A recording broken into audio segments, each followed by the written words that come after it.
ଚନ୍ଦ୍ରହାର।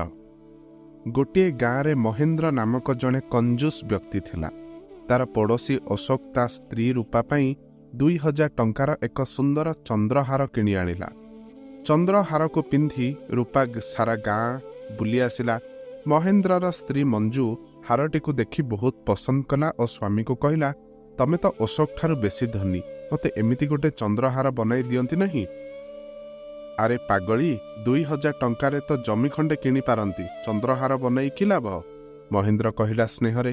କିଛି ଦେବାକୁ ନାହିଁ କଲାବେଳେ ସେ ଟିକେ ବେଶୀ ସ୍ନେହ ଦେଖାଏ। ତାର ଚାକିରି ଟଙ୍କାରେ ହାର କରିଦେଲା।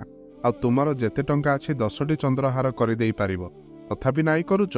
ମଞ୍ଜୁ କହିଲା। ମହେନ୍ଦ୍ର ମନେ ମନେ ଅଶୋକକୁ ଗାଳି ଦେଲା। ଅଳ୍ପ ହସି ମଞ୍ଜୁକୁ କହିଲା, ଆଚ୍ଛା ପରେ ଦେଖିବା।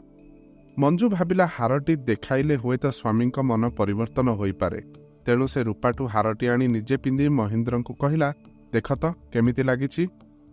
ମଞ୍ଜୁ ଗଳାରେ ଚନ୍ଦ୍ରହାର ଦେଖି ମହେନ୍ଦ୍ର ଚମକି ପଡ଼ି କହିଲା, ହଁ ସୁନ୍ଦର ତ ଖୁବ୍ ହୋଇଛି, ହେଲେ ଏଡ଼େ ମୂଲ୍ୟବାନ ଜିନିଷ ଅନ୍ୟଠାରୁ ଆଣି ବ୍ୟବହାର କରିବା ଉଚିତ ନୁହେଁ। ଯଥାଶୀଘ୍ର ଫେରାଇ ଦେଇ ଆସ। ରାତି ହେଲାଣି, ମୋର ବହୁତ କାମ ଅଛି, କାଲି ଫେରାଇବି। ମଞ୍ଜୁ କହିଲା। ସକାଳ ହେଲା। ମଞ୍ଜୁ ମୁହଁରେ ଭୟ ପ୍ରକାଶ କରି ସ୍ୱାମୀକୁ ପଚାରିଲା, ତମେ କାଲି ରାତିରେ ପଛପଟ କବାଟ ଖୋଲା କାହିଁ ଛାଡ଼ିଥିଲ? ନା ତ, ଦେଖ ସବୁ ଠିକ୍ ଅଛି ନା, କିଛି ଚୋରି ହୋଇଛି? ତୁମେ କାଲି ଚନ୍ଦ୍ରହାର ଫେରାଇ ଦେଇଥିଲ ତ? ମନରେ ଭୟ ରଖି ମହେନ୍ଦ୍ର ପଚାରିଲା। ଭୟ ନାହିଁ, ମୁଁ ଚନ୍ଦ୍ରହାର ସିନ୍ଦୁକରେ ଲୁଚାଇ ରଖିଥିଲି, ମଞ୍ଜୁ କହିଲା। ମଞ୍ଜୁ ସିନ୍ଦୁକ ଫିଟାଇ ଖୋଜିଲା, ନ ପାଇ ସୁକୁସୁକୁ କରି କାନ୍ଦିଲା। ମହେନ୍ଦ୍ର ବୁଝିଗଲା ଘଟଣାଟା କ'ଣ। ମୂର୍ଖ, ତୁମକୁ କାଲି ଫେରାଇ ଦେବାକୁ ମୁଁ କହିଥିଲି ନା? ଏବେ 2000 ଟଙ୍କାର ହାର ତିଆରି କରି ଅଶୋକର ସ୍ତ୍ରୀକୁ ଦେବାକୁ ପଡ଼ିବ। ମହେନ୍ଦ୍ର ଚିତ୍କାର କରି କହିଲା, ମୁଁ କେମିତି ଜାଣିବି ତମେ ଦରଜା ଖୋଲା ରଖି ଶୋଇବାକୁ ଚାଲିଗଲ? ମଞ୍ଜୁ କାନ୍ଦି କାନ୍ଦି କହିଲା, ମୁଁ ଦରଜା ବନ୍ଦ କରିଛି କି ନାହିଁ ମୋର କିଛି ମନେ ପଡ଼ୁନାହିଁ। ମହେନ୍ଦ୍ର ଚିଡ଼ି ଉଠି କହିଲା। 2 ଦିନ ଭିତରେ ମହେନ୍ଦ୍ର ଚନ୍ଦ୍ରହାରଟିଏ ତିଆରି କରି ମଞ୍ଜୁ ହାତରେ ଦେଇ କହିଲା, ଏବେ ଯାଅ, ରୂପାକୁ ତା ହାର ଫେରାଇ ଦିଅ, ଶୀଘ୍ର ଯାଅ। ତାପରେ ମଞ୍ଜୁ ହାରଟିକୁ ନେଇ ଅଳ୍ପ ହସି ନିଜେ ପିନ୍ଧି ପକାଇ କହିଲା, ଆଶ୍ଚର୍ଯ୍ୟ ହୁଅ ନାହିଁ, ସେଦିନ ଚନ୍ଦ୍ରହାର ମୁଁ ଗହଣା ବାକ୍ସରେ ରଖିଥିଲି।